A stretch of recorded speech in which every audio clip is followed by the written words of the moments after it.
في خبر مهم آخر، وأعتقد أنه سعيد بالنسبة لجماهير النادي الأهلي، لأنه أحمد عبد القادر نجم النادي الأهلي بيقترب من التجديد لناديه الحالي النادي الأهلي لمدة 3 مواسم. أيوة، زي ما سمعت حضرتك كده، اللاعب أحمد عبد القادر كابتن وليد صلاح الدين مدير الكرة قعد معاه في حاجات كتيرة جدا.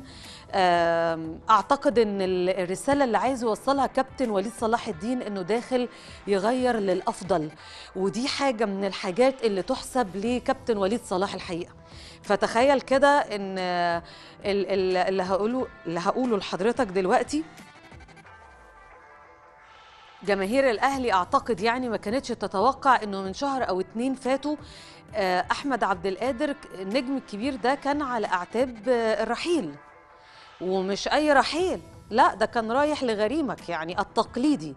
فالنهاردة على أعتاب التجديد للنادي الأهلي في اتفاق مبدئي بينه وما بين كابتن وليد صلاح الدين على تجديد عقده لمدة 3 سنوات.